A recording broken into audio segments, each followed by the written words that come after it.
भूख लगी है? आदित्य ने श्रव्या से पूछा, जब वह कॉरिडोर में उसके साथ साथ चल रहा था। बिना किसी बनावट के हल्के हल्के हवा में लहराते हुए वह और भी ज्यादा सहज और आकर्षक लग रहा था। श्रव्या ने होंठों को हल्का सा दबाकर मुस्कान छुपाई और सिर हिलाकर हामी भर दी, लेकिन उसकी नजरें आदित्य की शर्ट पर टिक गई। वह शर्ट जो उसके सधे हुए परफेक्ट शरीर पर ढीली ढाली होकर भी उसे बेहिसाब खूबसूरत बना रही थी। वह दिखावे के लिए नीचे अपने पैरों की तरफ देखने लगी, लेकिन पलकों के नीचे से चोरी छिपे आदित्य की लंबी मर्दाना टांगों को निहार रही थी, जो उसकी फेडेड जीन्स के नीचे छुपी हुई थी। कमबख्त, इतने सादे कपड़ों में भी यह आदमी किसी फिल्म के हीरो से कम नहीं लगता। श्रव्या के मन में एक पल को ख्याल आया, दुनिया बाकी मर्दों के साथ कितनी बेरहम है और वह कितनी खुशकिस्मत है जो किसी हीरो के साथ चल रही है। उसे तो आदित्य इंसान से ज्यादा परफेक्ट लग रहा था। मुझे नहीं पता था कि तुम्हें फैंसी रेस्टोरेंट पसंद है या नहीं, आदित्य ने सहजता से कहा। तो मैंने सोचा कि किसी आरामदायक कैजुअल जगह चलते हैं। यह उसका तरीका था श्रव्या की कथित सादी जिंदगी के हिसाब से खुद को ढालने का। हाँ बिल्कुल, श्रव्या तुरंत समझ गई। मेरा मतलब, मुझे खाते वक्त ज्यादा कटलरी इस्तेमाल करना पसंद नहीं। वह आखिर में नकली हंसी हंसी। हाँ, समझ आया। मन ही मन वह दुआ कर रही थी, बस बर्गर फ्राइज मत खिलाने ले जाना। फास्ट फूड से उसे खास लगाव नहीं था। उसकी माँ ने बचपन से यह आदत नहीं डलने दी थी। जैसे ही वे एक खुले आसमान वाले सी फूड रेस्टोरेंट के पास पहुंचे, श्रव्या ने राहत की सांस ली, लेकिन अगले ही पल उसकी राहत पर पानी फिर गया। कहीं से अचानक एक गुस्से से भरी ब्रूनेट लड़की उनके सामने आकर खड़ी हो गई। आदित्य, उसने तेज आवाज में कहा, मेरे पापा ने तुम्हारी दादी को कॉल किया था। उन्हें बताया गया कि तुम्हारी कोई गर्लफ्रेंड नहीं है। फिर उसने श्रव्या को ऊपर से नीचे तक घूरते हुए नाक फुलाकर ऐलान किया, तुम किसी से शादीशुदा नहीं हो, और खास तौर पर इससे तो बिल्कुल नहीं। आदित्य ने एक सेकंड भी बर्बाद नहीं किया। उसने लीना को हल्के से साइड किया और श्रव्या को अपने दोनों बाजुओं में समेट लिया। उसे जबरदस्ती अपने सीने से लगा लिया, जैसे दुनिया से बचा रहा हो। हम सीक्रेट रिलेशनशिप में थे, आदित्य ने ठंडे लहजे में याद दिलाया। मैंने तुम्हें पहले भी बताया था। हमने चुपचाप शादी कर ली थी और सच कहूँ तो हम हनीमून पर हैं। मैंने तुमसे मिलने के लिए हाँ सिर्फ इसलिए की थी क्योंकि मुझे लगा यह इस क्रूज पर एक बिजनेस मीटिंग है। हाँ, श्रव्या भी तुरंत बोली, हम सच में अपने हनीमून पर हैं। कल रात से वह आदित्य के साथ इस झूठ में शामिल थी, तो अब पूरा निभाना ही था। लीना ने तिरस्कार से दोनों को देखा, उनकी बॉडी लैंग्वेज को ध्यान से परखते हुए। कुछ सेकंड बाद उसकी आंखों में चमक आई।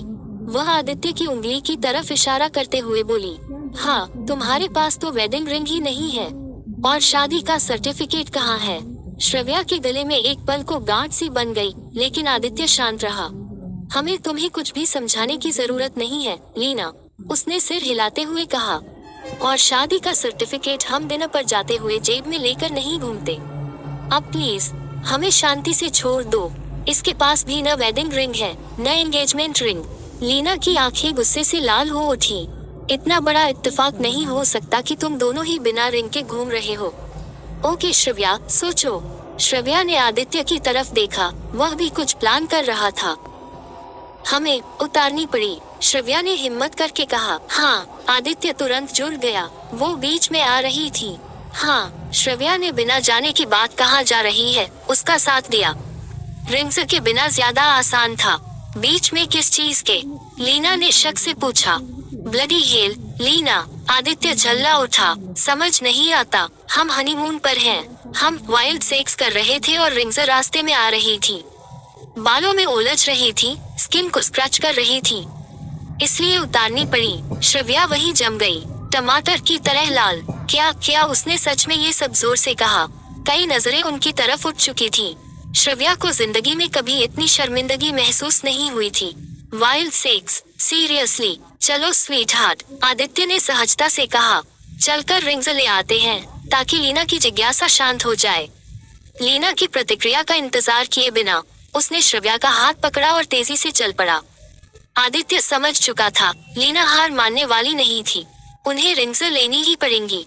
हम यहाँ क्या कर रहे हैं आदित्य? श्रव्या ने झुंझलाकर पूछा। जहाज की ज्वेलरी शॉप का दरवाजा खोलते हुए आदित्य ने उसका हाथ थामे रखा। सॉरी स्वीट हार्ट, लेकिन परेशान मत हो, वे हमें नहीं जानते। जब अपने घर लौटेंगे तो उस कपल को भूल जाएंगे जिसने हनीमून पर रिंग से उतार दी थी। श्रव्या का मुंह खुला का खुला रह गया। आदित्य ने बस उसे आंख मारी, वही शरारती सेक्सी स्मर्क। तुम बिल्कुल बेशर्म हो, श्रव्या बड़बड़ाई, और शायद तुम्हें यही पसंद है। आदित्य हंसा, उसके डिंपल्स उभर आए। क्या सच में? कुछ ही देर में दुकान के एक सज्जन उनके पास आए और इंस्टेंट वेडिंग रिंग्स के ऑप्शन दिखाने लगे।